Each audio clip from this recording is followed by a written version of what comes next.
All right, this is Izzy Dakota Jones with the Art of Doing podcast for 2024, and we'll be talking to Nick Marino, and he wrote a really cool book, and it's I just started reading it and got through most of it, and it's really good. East Side Story, growing up at the Pacific National Exhibition in Vancouver on the East Side. So we'll be talking to Nick and about this is his first book and how well it's doing, and any other tidbits we can find out about the book and read about the book. We don't want to give too much away. You got to go and get the book. But we're going to talk to Nick and the process of it, writing it, and some of the interesting characters in this book. So I'll be right back talking to Nick Marino. This is Izzy Dakota Jones with the Art of Doing podcast 2024.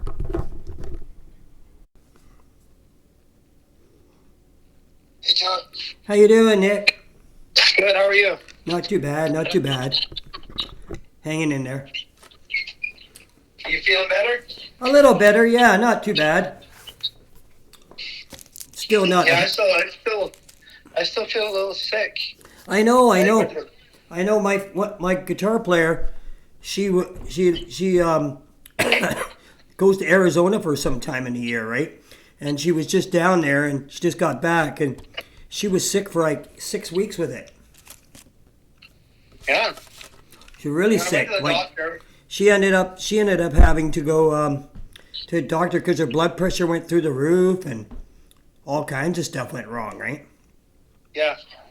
Yeah, I don't know. I feel like I forget how old I am, and I just assume I got a cold and I'm going to be okay like 3 days later, and it's been 2 weeks.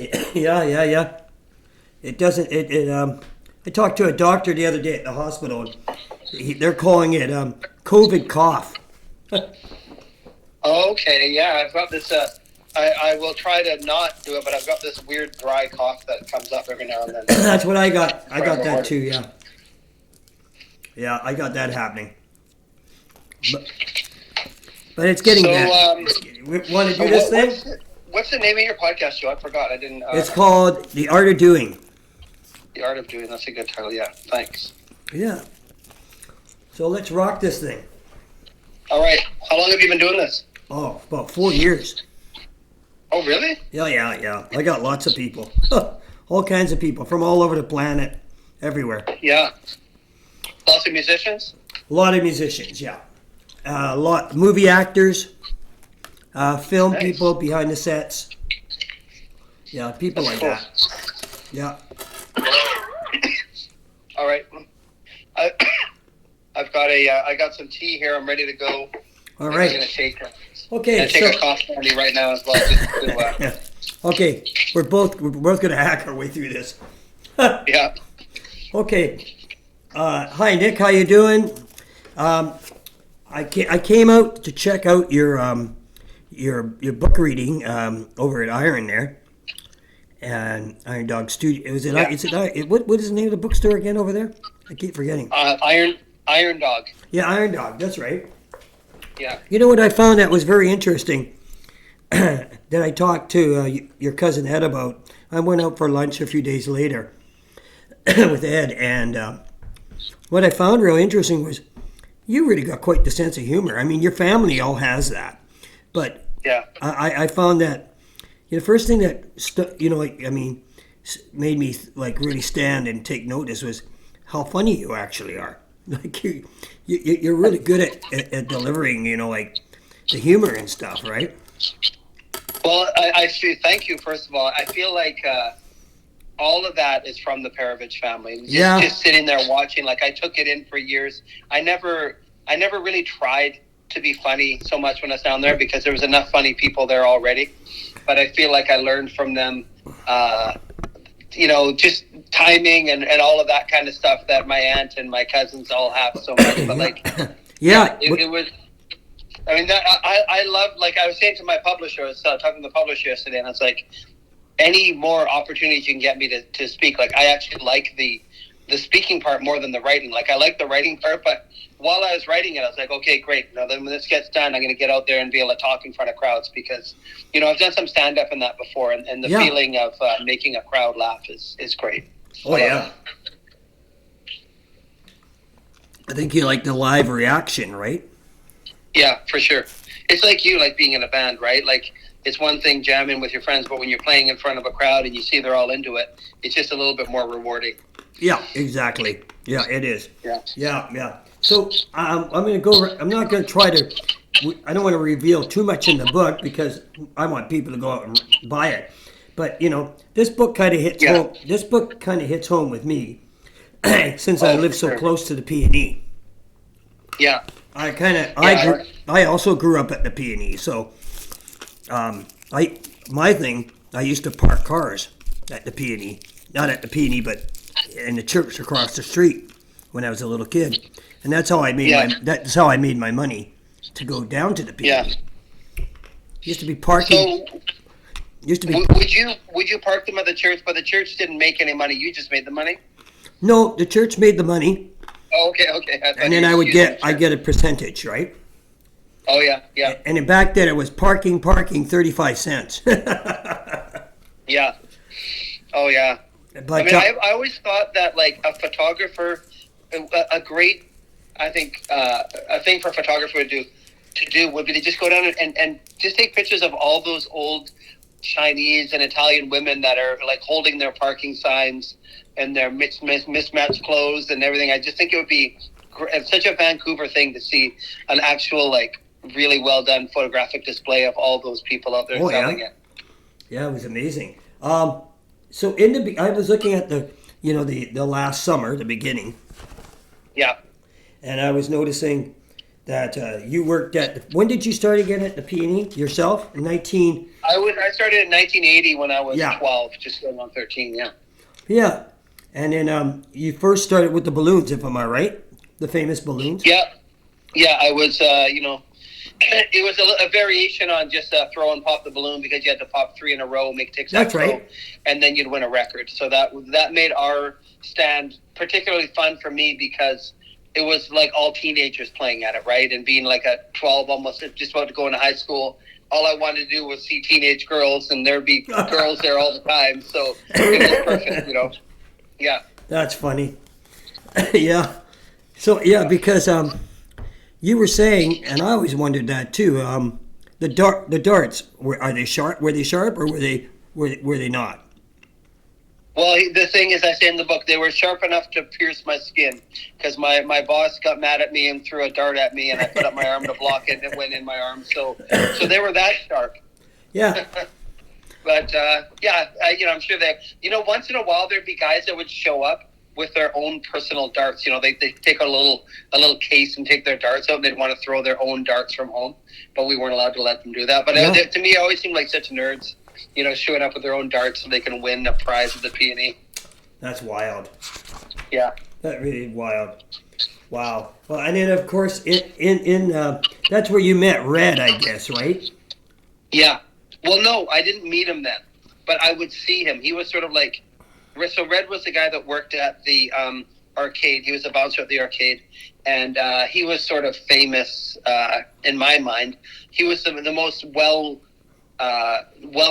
sort of teen working there because he was this great big guy, and he'd stand out in front of the punching bag machine, and he would punch it and make it ring, and then other people go up and they couldn't.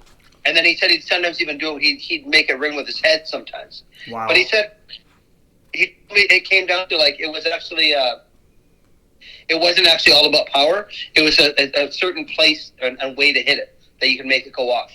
And, so he said he knew exactly how to do it. But I'm sure if it was about power, he'd be able to do that too. Anyway, he was a great big guy. Wow. Yeah. He was a big guy. Yeah. That's right. I remember meeting him. I met him through your cousin, the Bows, right? Right. Yeah, because he was good friends with Mark. Mm-hmm. Yeah. That's how I got to know him. Yeah. I mean, had I not, I ran into Red at a retirement party for my brother-in-law, and had I not run into him, I probably wouldn't have written this book. But really? Running into him and then just talking to him about the P&E a little bit, and then I took this writing course where we had to interview someone, and I interviewed him, and then when I sort of put the idea in for and it was just supposed to be like, hey, what's an idea for an article? I put the idea in like, hey, I worked at the P&E, It was unlike anywhere I worked. Like there's teenagers stealing and screwing around all the time, and the teacher just said, you know what, this sounds more like a book. You should think about making this a book. So, So really, in a way, had I not had that conversation with Red, I probably wouldn't have thought about making this book. But now that I've made it, I'm surprised nobody has already. I mean, the peony's been there for 123 years, and there are no books on it other than kind of like propaganda from the peony, you know, just self-congratulatory kind of coffee table book, and then some really dry things that are just like going. Yeah, so this was the first one that I could see out there that sort of told the story that had any kind of soul to it. You know, like hey, these are the kids, the East End kids that grew up there, the East Vancouver kids that worked there. This is what they did. Yeah. And it was kind of a funny job because it was like most people didn't really give a shit about it because you were there for 2 weeks. It's not like a regular job that if you got fired, then it would be embarrassing or whatever. But like you're just there for 2 weeks, so there wasn't this like, you know, not that teenagers are necessarily true to their jobs, but it was even less than that, you know. Yeah. And you know, some of the stuff too. I always when I bumped into you when you were talking to getting Bob Leonarduzzi a book and getting him sign yours at the coffee shop there, Laughing Bean. What I noticed too was when we were talking about Callister Park. Yeah. And I used to go to Callister Park and you know, go to the demolition derbies and all that sort of stuff there. And, I found that, you know, the guys like your age and older for sure, when they talk about Callister Park, they just light up. Like they're so excited to talk about all this stuff that, you know, the games they used to go to, like you said, the demolition derby, the rodeos. Like it makes me like, I don't remember it at all. I think it was demolished, I think in 1972. Yeah, something like it was. That. Yeah. Actually, no, I read that there was money put aside to actually improve it. It wasn't supposed to at first be demolished. It was supposed to be like improved and like fix the stands and all that. But then the Peony decided to take that money and put it into the AstroTurf at Empire Stadium instead. That's right. I remember that. Yeah. Boy, that was a bad move. That AstroTurf was terrible. Oh my God! It was just like a carpet on top of cement. Did you ever play on it or anything? Like no, but I had been there.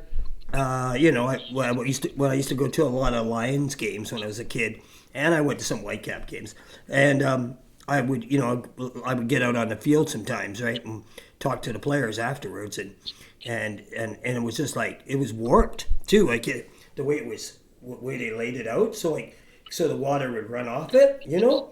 And it was, you know, it was hard as a rock. So those guys would hit that turf. Man, it must have hurt, right? Yeah. Hey, you know, Joe, you're cutting out a little bit. I wonder if you should call me back just to make sure we have a good. Well, recording. I'm not. You're not cutting out. I've got everything here. It's going really well, actually. Okay. All right. Because I didn't want to. No. That's probably just me. Okay. What else I was going to say to you is, so Callister Park, I used to go there, you know, and I remember when you were talking about that, I remember before the P&E used to open up in the summer, they would, my mom and I would walk by, because my mom loved going to the racetrack. So that's where she grew up. She grew up at the racetrack. Right. So we'd walk by and Callister Park would be full of sheep, goats, whatever, and the whole field, and horses and everything. And they used to stockpile the animals there until they put them in the barns when the Peony opened up too. So I found, really? Yeah, I found that really interesting. My mom says, "Oh no, that's where they'll stockpile them there, let them run wild and eat the grass and stuff, and they watch them, and then they move them out into the barns." And I said, "Wow, that was really interesting back then." And that was. Does anyone?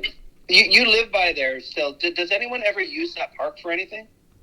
I don't see anybody use it for much beside walking in. Yeah. Yeah. Yeah, and I mean, so that was interesting, and the other talking, and then if we want to kind of keep going into it, Empire Stadium, really interesting. I like the part that you were talking about Louis Pasaglia, and Bobby. That's so interesting. How they both were number 5. They both excelled in their sport, and they both lived in East Vancouver. And they lived like a block away from each other, but they didn't really know each other at all, which I found really surprising. But they both, these East Van guys grew up like literally 2 minutes from the stadium they played at for so many years. And these Italian guys both end up, like you say, both number 5. Louis went to Notre Dame, then SFU, then the Lions, and his home field on every team he played was Empire Stadium. Wow. So when he walked out on the Empire Stadium for the first game, he'd already played every game. Every home game of his life was played there. Wow. Yeah. I know. Yeah. And like in the book, talking about Bob's mom, she never went to a game. Am I right? Mm-hmm. She went to one game, but she was so worried about seeing her boys get hurt because Sam and Dan were also on the team. There's 3 Leonard Izzy brothers there at one time. And she was so worried about seeing them get hurt that she would just sit out on the back porch and listen for the cheers from the crowd.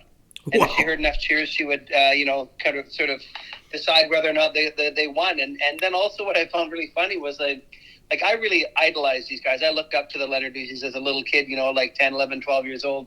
And I thought they were, they were heroes of mine. And then to find that they were just all living at home. Yeah. Nothing that's wrong with it, but I just find it funny that they, these guys that were such superstars in my mind were living in their childhood bedrooms. And, they'd score in front of 32,000 people and everything, and then they just go home and sleep in their childhood beds. I thought that was hilarious. That's funny. That is hilarious. I know. Yeah. And then also on Empire Stadium, you were talking about Elvis and and the Beatles and the Beatles. Your aunt and my mom and me and Mikey drove by that concert. Oh, really? Yeah, we were there. We were outside, and yeah, because Aunt Dolores wanted to go. She says, "Come on, Louise, let's take the boys, and we're gonna go around the stadium and drive around and see what." And we stopped, and we couldn't hear anything but the girls screaming and everything, right? But it was quite funny. So I guess you were about 6 or so at that time, 6 or 7. Yeah, it was 1964. That's right, because I first saw the Beatles in Aunt Dolores' living room on a Sunday night watching the Ed Sullivan Show. Mikey, myself, and Uncle Mike, and my mom and Dolores. So we started following them because that's when we were growing up and wondering what the big deal was, and then it just snowballed from there. But that was a really interesting show. And in your book, you were talking about that Ringo Starr lookalike. Yeah. And what we heard was that there used to be, I forget what the name was, but there used to be a burger shop, a burger drive-in, just up on Hastings and Boundary there. And Uncle Mike used to take us there sometimes for get hamburgers and stuff and French fries. And up there, that's where the rumor was the Beatles sat and had something to eat in their limos and then drove down to the stadium. So I don't know how much of that. Yeah. I don't know how much of that is true. That's kind of folklore kind of stuff, right? East End. Yeah. Well, I mean, they had to eat. From what I read, they never really got out of their car before the show. They just drove around the city and were in the hotel or whatever. And then they left. They went directly from the show right to the airport. But they definitely had to eat, so that would make sense if they ate there. Yeah. I say we just believe that. We say that's true, and that happened. Yeah. Cool. Yeah. I mean. So I remember that, and because right away, when you brought the Beatles into the thing, I just remember your aunt and my mom driving. We drove down and we drove right outside. We didn't go get out of the car, but we rolled the windows down and we couldn't. We were wanting to hear the band, but we couldn't hear the band at all. Right. Right. Yeah. I think people in the audience were having trouble hearing the band with all the screaming. Yeah. And here's something else. And one of the other chapters I just flipped to, I forgot that about the Miss Peony thing. Like Yeah. Like holy smoke. With that, I didn't even think of that when I was, planning the book, right? And then I was at this writers event where my editor, Charlie Demers, was he was interviewing the author who wrote the last book in this series. Like the book is on Robin's Egg books. It's an imprint of Arsenal Pulp Press. So the Robin's Egg books are supposed to be humorous books, right? So I went to go watch this thing. And then at the end of it, Charlie said, oh, by the way, the next book in the series is going to be about the peony, and it's written by Nick Marino. He's out in the audience. And then I just waved and that. And then after it was all done, this woman came directly over to me, and she was like, hey, are you going to write about the Miss Peony contest? And I was like, oh, I didn't think about it. And then she was like, because I was Miss Peony in, I think she said it was 1988 or 89. And then she just gave me her information and said, call me, you can interview me. And then I started looking into it, and the Miss Peony stuff, there was a lot of fun information I found. I mean, I don't know if fun's the right word, because in the end it was a lot of like kind of sexist stuff, but to hear, they used to, like, Joe, the girls were generally like grade 11, grade 12. They weren't like 25-year-olds or anything. No, they were teenagers, and they would, in the paper, they would list their measurements, but they called them their vital statistics. They didn't say her vital statistics are 36, 28, 34, or whatever. Yeah. And they'd be, putting this in the paper about girls that were 16, 17 years old. Wow. So to me, that was kind of crazy. And then when she said, that she won, that Erwin Swangard really took a liking to her. And I don't mean this in any creepy way. I'm not saying he was being a creep, but she was 17 and he was 80 or something like that. And she had to spend all of her time during the P&E just walking around wearing her sash and crown and her dress at his side, like, all the time. And then the thing that she told me that really made me laugh was that she said, and then I had to go to all of the board meetings. And I said, well, just during the P&E? She said, no, like all through the year. I had to go to all the board meetings, and I had to wear my sash and crown. So she would be sitting there, and, they'd be talking about parking regulations or moving some wiring or whatever. Yeah. And she'd have to sit there with all these other board members, and she had her crown and sash on, this grade 12 kid sitting there. So to me, that was insane. That is wild. Wow. Mm-hmm. I know. Yeah. I forgot about that. But, I remember. But then when I interviewed Gloria Makarenko, who, from the news, from CBC, she didn't have the same experience. She didn't have to go to the board meetings, didn't have to wear the crown and sash all the time. And she had like a really, I'm not saying that the other one had a negative experience with Erwin Swangard, but she said she felt like a bit of a trophy. Yeah, of course. But Gloria Makarenko, because Gloria Makarenko was like, knew that she wanted to go into journalism right away, like even when she was in high school. Yeah. And Erwin Swangard had been like, I don't know, he was the editor of, I don't know if he was the editor of the Sun newspaper or just the sports section, but he was like high up there. So he took an interest in her interest in journalism. So she said he kind of mentored her, and she only had positive things to say. Even, I feel like I kind of tried to press her to get something, and she was like, basically cut me off. Like, no, he was not like that to me at all. Oh wow, yeah, interesting how two different outlooks on the thing, right? Yeah, interesting. And then I read in the book here also about, and this is what I found interesting. Was it the daughter or the granddaughter for the twins, the two twin guys, the Crumps? Yes, the Crumps. Yeah. Interesting story about them.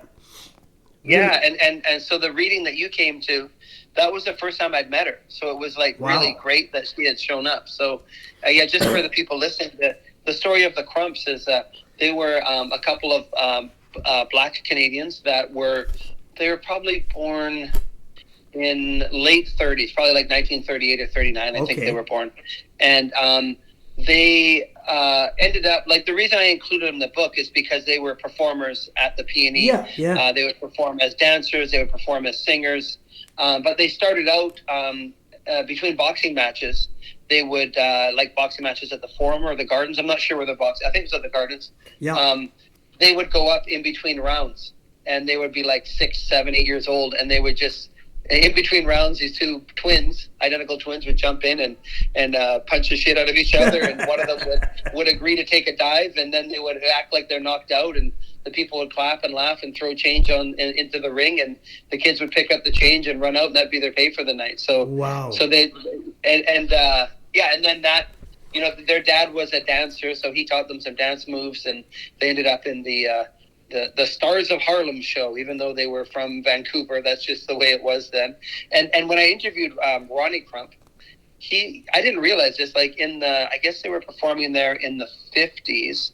They had segregated shows. So they had black people would be on the black show and white people on the white show. The audiences weren't segregated, but the performers were. Wow. Yeah. Interesting. It's easy for the city to forget how racist it was in the past. But when we keep getting better, there's always room for improvement. But, comparing it from now to what it was in the past, it's a lot different place in some ways. Yeah, it's different times, right? I mean, the times our parents grew up, was totally different. Eddie and I talked about that, how our moms, sometimes the way they said some things was not exactly politically correct, Yeah. But it was like. But they didn't do that. You can't necessarily judge older people by things, especially if everybody at the time was doing it. It's more of a societal problem than an individual. You can't say, my aunt or my mom or my grandma was, a monster. No, that's the way that was acceptable. And luckily, we learned to get better. Yeah, exactly. And a lot of people back then, like I said, like Ed and I talked about it, like our parents, that was the norm for them, Yeah. I mean, my dad was Scottish, so my dad would, he did a funny thing because I'm part Italian, and so he'd come and pick me up on weekends, and he told like the same two jokes all the time in the car, right? So one of the jokes was you go drive by a cemetery and goes, son, the people are dying to getting in there, right? Ha ha ha. Yeah. Okay. Yeah. And the other one was like, he'd go, why Italians don't like, and I don't mean to be politically incorrect here, folks, but like he would say to me, why Italians don't like helicopters? And I go, no, why, Dad? And they go wop wop wop wop wop. Yeah. And he'd laugh. He thought that was hilarious, right? But nowadays, you told that joke, boy, that wouldn't go over at all. That'd be a lot. You'd have a lot of problems with that. Yeah, I remember the similar thing. I was in my friend's. I was getting a ride. I was probably about 17, and my friend and I were in his mom's car, and I was sitting on one side, and we went over a bump, and it was like a big clunk, and then she looked at me. She was, sorry, I guess that side of the car is lopsided. Oh no. But I mean, at the time, I was not a fan. To me, it was funny. It is funny. Because it's not meant. But I think it's different. I think it's different. Like, white people joking between each other than it is with people of color and people that had like actual. Yeah, and I think it's not. Disadvantages, you look at like voting, like Asian people couldn't vote in Canada until 1948 or 9. Indigenous people, I don't think got it until 1960, and yes, there's all these things. Once I started looking and doing some research for the book, it's kind of surprising the things that I didn't know about. Yeah.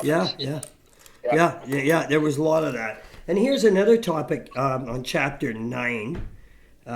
Looking up, I was looking at the Peony Parade, and I used to go to the parade all the time with my mom, your aunt, Mikey. Sometimes your mom was. I remember when your mom was alive.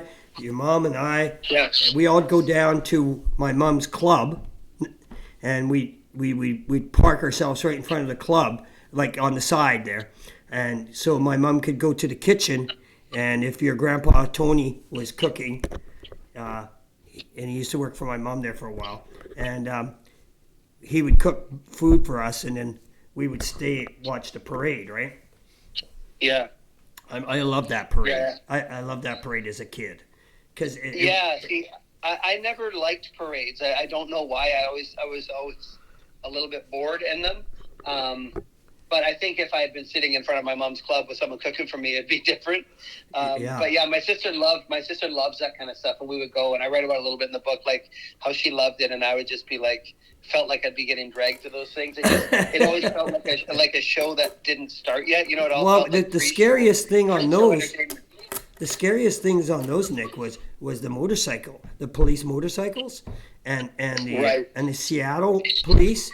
Like there were accidents, a couple times, like your aunt and my mom and me and Mikey and Eddie almost bit it. I mean, like really? Yeah, oh yeah, 5 people away. You know, a bike flew right into the crowd, one of those big Harleys, and you know people were really badly hurt, and it happened about every second year. And it was really something. I mean, people really got hurt, and it was kind of scary because anytime the motorcycles would, you know, be coming by, my mom would grab me and Dolores would grab Mikey, and they'd pull us back off the side of the curb and say, okay, you guys go over here, you know, because if this thing flies, one of these fly, we don't want them hitting you guys, right? So I remember that being the most exciting part of the parade, where wouldn't they do a thing where one cop would drive straight at all the other ones and then they'd peel away? That's it. That's the one where they crash. Yeah.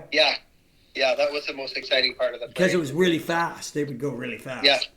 And I don't know. You didn't have it in the book, but I throw something at you. It's funny. I didn't know at the end of the parade there where the Waldorf was, or still is, the bar of the Waldorf. They would all end up in the parking lot, right? And what they used to do is they used to go, and the Waldorf would have a big buffet, and of course, you know, all the booze that they wanted in there, and everybody that was of age, or even if they were underage, would go into the pub and have lunch. And I went down there once with your cousin Roger Bowe, because Roger told me, he went one year and he told me, he says, come and check this out. So I went with Roger and a couple of friends, and we went down there, and we walked into the thing, and in the bar, there were clowns from the parade. Guys still dressed up, you know, they just came off their clowns getting drunk. Dancing girls, you know, band guys, marching bands, and they're all in the pub eating and drinking and getting polluted. And it was the funniest thing you ever did see, because all these people were it was one big party. And it was that sounds awesome. It was so funny to see. I wish I had a picture, because it was like, there's that clown over there in the corner, and he's just loaded, you know. I love it. It was if so I would funny. If I would have known this before, I would have definitely looked into it a little bit more and written it in the book. I love the idea of all those people, all those mixed group of people together getting drunk, clowns still dressed as clowns. That's awesome. Yeah, it was funny, I tell you. And that made me think, like, when I read about the parade, right away I went, oh, I got to tell Nick about this, because this is funny. I mean, it's hilarious, right? That's awesome. So how many years did you work there in total? I worked there 6 years. I started the summer of grade 7 going into grade 8, and then I worked all through high school just in the summers. Really? So 6 years, yeah. Wow. Yeah. That's great. The first year, in a way, was the most fun, because it was when I was young. Like, it was just like, so I was just like this wide-eyed kid there, and the game was better. Then I moved to bingo, and bingo was just a bunch of like sort of pissed off old ladies and guys. It's just sort of like kind of down and out couples, and then once in a while like a family. But it wasn't the same. It was not the same feeling as kids trying to win records, you know? Oh yeah. Total different vibe, right? Yeah. Yeah, really different vibe. And so after that, you did that. And when, like you said, when did you start wanting to write a book too? I'm curious about that. Well, I mean, I've always wanted to, but I just, you know, like there was a while, maybe about 20 5 years ago when I was in a writing group. I had taken a night school course, and the teacher asked me to join a writing group, and it was just people that were all trying to get published who would get together, and we meet once a week and read our writing. But at the time, I was like in my 30s, early 30s, and these people were all retired. I didn't really feel that connected. Like, they were really nice, but I didn't feel like it was the right audience for me. So I always wanted to write, but I just kind of didn't put the time in or something. And then during COVID, when I had a little bit of time, I took a night school or a course at UBC just online about freelance writing. Like, I thought maybe I'll write some magazine articles. And then when that teacher suggested that it should be a book, it just sort of snowballed from them. I mentioned it to my friend who was an editor, and then next thing I know, I was getting offered a contract to write the book after they liked that chapter, the last summer. The first chapter is what I sold the book on that. Yeah. So, and then I had like 12 months, maybe 12 or so months to write it. And to be honest, I thought they're going to be like, well, he's new at this, we're going to give him a lot of guidance. But they just kind of left me. They said, I handed in a couple of chapters, and then the editor said, I'd rather just read it when it's completely done. So then I just was really on my own and just had to learn how to do it on my own. But I've always been confident about my writing, so I wasn't worried that I couldn't do it. But there would be times when I'd be thinking, is this a piece of shit? Like, because you do something and you read it 50 times and you can't tell if it's good or anything anymore. So when I finally did get some feedback, it was great, because I really didn't know if it was good or not. Right on. And then I was noticing here, as I've been reading, you've got your family quite a bit in here, which is great, right? I mean, you got your dad.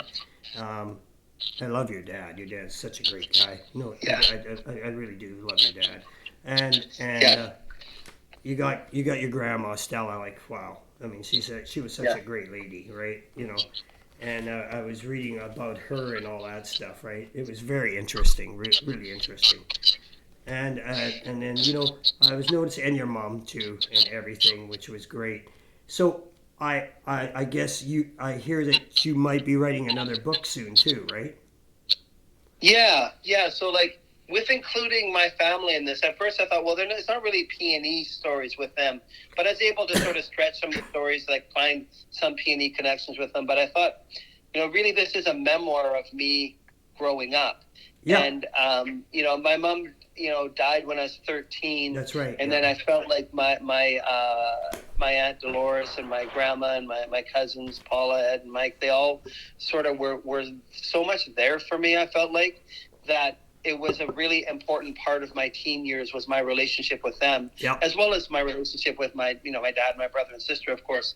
But I just felt like I couldn't separate my story from them, especially my P&E story, because like when I worked at the P&E, I would just live at my aunt's place, and I would just walk or take the bus to P&E. Yeah. So, it just was an important part. And then also, there's such characters, right? Like, they're just made for books. Someone like my aunt or someone like my grandma. Like, I say in the book, like, I thought my grandma was just like everyone else's grandma until I met everyone else's grandma. And it's like, oh, Nan's different.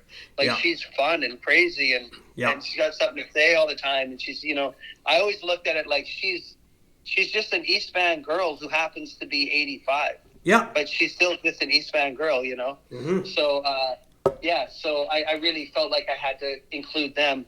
So then after, this book was published, the editor suggested to the publisher that I could probably write something else about my family, which was nice of him to pitch a book without me asking him to, but was great. And then, so I went to the publisher, and we were just talking about this book, and he said, so, Charlie says maybe you can write another book about your family. So I'm going to sort of focus it on my mom's side, because as I write about in this book, my great-grandfather moved to British Columbia in 1890 when Vancouver was only 4 years old. Yeah. And I just sort of want to follow the, him and his wife moved from Abruzzo, Italy, in 1890, and came to Vancouver. Like, what came of that? So I thought it'd be a fun way to trace the family. There's some real characters in my family that I can write about, and I can make it a sort of a Vancouver history story, but like this one that has recognizable characters and people that you care about in it. Because like I've got right now I'm looking on my bookshelf, I've got a ton of Vancouver books I took from the library or I've bought, and they're all kind of interesting, but after a while they feel a bit textbooky because there's no people in them really that you connect to. It's just like, hey, this happened.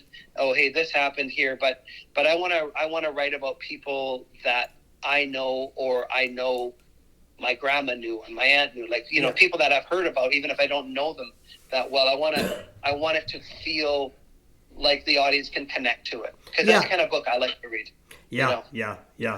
And they knew a lot of people too, right? I mean, your grandmother and them, they knew a lot of people because the businesses they worked in, right?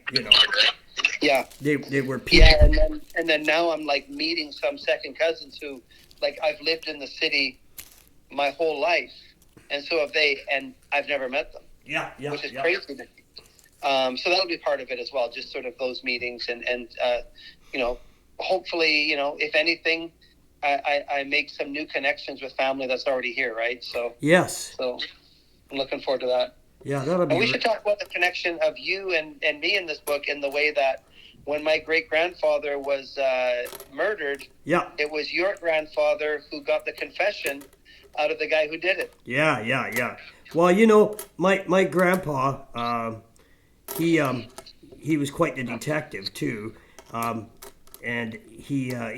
there's my mom's got tons of stuff on him, and she tried to get a couple of books written about him, and then she got one book sort of written about him a little bit, and about the house here that I'm still in right now, and there was then there was a possibility of a movie too on him too, because he made a lot of, there's some of the stories that she told me were pretty wild, right? Like the stuff that's happened. He made the biggest opium bust in 1928, right? And wow. And I got pictures of him. I got one picture of him with a whole whack of guys, like detectives, and a guy with a Tommy gun, right? It's wild. They look right out of the. Oh, I love that picture. That picture shows up on Facebook once in a while. Yeah. And I just, I was just talking about you because it's about this podcast to somebody. Yeah. And I mentioned your grandpa, and then I looked up and I said, I got to find this picture. And I showed that picture to someone just like a couple days ago. Yeah. That's such a great picture. Yeah. I need to find a way. I got to find a way. I'll find a way to put that in the next book. Yeah, because here's an interesting tidbit about all that too. I last week when I was at work, I bumped into Tommy Stewart, who used to play in Trooper, right, the drummer, and and I opened up for Trooper a lot of times 100 years ago, and Tommy walked up to me, and he started talking to me, and he goes, Joe, and I says, hey, Tommy, holy smoke, I haven't seen you for a long time, and we were chatting away, and he excuse me, so all of a sudden he says to me, I said to him, I says, your dad used to be chief of police, and he goes, yeah, and I said, my mom and my Aunt Dolores went to school with your dad, and they used to hang out together. Because my mom told me, she says, yeah, and your Auntie Dolores says, oh, yeah, everybody was after Bobby, right? Because he was a really cute guy, right? They would talk like that, because they were young girls, right? So, and so I told Tommy, and he laughed. He says, yeah. He says, that's funny, isn't it? And he says, well, my grandpa was chief of police. And I says, that's really interesting. He goes, why is that? I says, well, my grandpa was a detective around that time. He goes, well, my dad was his boss. And I said, holy shit. It's like you start talking to people and the city all of a sudden seems a lot smaller than you thought, Yeah. There's all these connections. Yeah. There's people that, since I've written this book, there's a few people that have gotten in touch with me about, it's been really nice. Some people write and say, thanks a lot for writing this book. I enjoyed it. Thanks for, sharing these stories. And this one guy had all these, like, he basically would kind of wanted me to write his family story, but I didn't really have time to do that. Yeah. but I still want to meet with him because he's got all these. He's not interested in writing himself, but he likes doing a lot of the research, and he's telling me all these like bootlegging stories and everything. And then it's it's a lot of overlap between my family and his, going back to the 20s and 1910s and all that kind of thing. And yeah, so especially in the Italian community in the city, it's a lot of overlap. Oh yeah, tons. It was very interesting. So yeah, I mean, when I talked to him, it was just amazing, the connections between everybody, right? I was really like, wow, there's a lot more there, lot more to the eye than you think, right? And like you said, back then it was a smaller community too, right? And so it was always interesting. But yeah, I mean, I'm looking forward to the next book because, like I said, a lot of the people in your family, they're so much. How can I put it? There's so much, like we were saying, so funny, and the humor is so good, right? Yeah. And I mean, even I talked to people, like I was telling Eddie and Mikey, how many people know Mr. Perovich, Uncle Mike, right? I mean, millions of people know your dad and Mr. Mike. Oh yeah. I'm like, I talked to Longshoremen. Longshoremen. Yeah. Them being longshoremen, they know everyone, right? Like, I feel like anywhere I've ever gone in the world with my dad, he runs into someone. We'll be in Hawaii, he'll run into somebody he knows. We'll be in Vegas, he runs into people he knows. Everywhere we go, he always runs into somebody. It's wild. Sometimes he'll just be like, not so much now, he's a little older, he's 89 now, he's not out as much. But he used to, say 10 years ago, he'd be like, I'm going to just go down to the drive. I'm like, are you going to meet me one? I'll run into somebody. He knew he'd just find friends down there walking around. I know, because I go to the pool up in Burnaby, and I know about 2 or 3 longshoremen, and they'll tell me stories about your dad and Uncle Mike. Like, they'll go, oh, this happened, and this happened. Oh yeah, they knew what they were doing when they did this, and this. And it was just like, wow, it was like, holy smoke. So I'm really looking forward to it. This book is, where can you get this book? Whereabouts can you get this book beside the Iron Dog? It's kind of like anywhere you buy fine books kind of thing. But like, I would prefer if people are going to just buy it like anywhere, please. But like, go to a local bookstore. In Vancouver, anyway, they're at all the local bookstores. Like Iron Dog has been really great to me. There's the People's Co-op on Commercial Drive. There's a new one called Cross the Pro. All those. But it's also available online, and it's in the big stores. It's like in Indigo. Cool. In fact, I was in Indigo the other day, and they used to have my book in the hot new releases, which was exciting to see a big stack of them there. And then the last time I went there, it was just moved over to like local history. So I just picked a stack up and I brought them over and put it back in the hot new releases. Why not, right? I left a few back in the local interest in case people are looking, if the store employees are looking for them. But I thought, you know what, all those other books get so much promotion. I deserve some. Yeah. It's a good book. It sure does. Yeah. Well, I'm going to let you go. That was a great... All right, this was great. I know, it was fun. Yeah. And when you get your next book out, make sure you... I will talk. I want to get a copy of it for sure. Yeah, and definitely I'd like to talk to you more about like your grandpa and the stories of the West Coast Club and all that. I wouldn't mind including some of that stuff. Yeah. If it involves anyone in my family, I can use it. Oh yeah, it will. Yeah, because so, in a way, you're almost family anyway. You're at every family thing I've been at. You're there. So yeah. So yeah, I'd love to include some of those stories for sure. Okay, we'll be talking over the holidays, I'm sure. Yeah. Okay, Joe. Take care. Yeah. Thanks for having me on. Thanks a lot. Bye. Bye.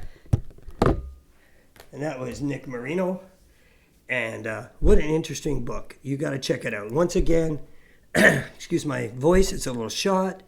East Side Stories, growing up at the P&E. Go and get it. Izzy Dakota Jones with the Art of Doing Podcast 2024.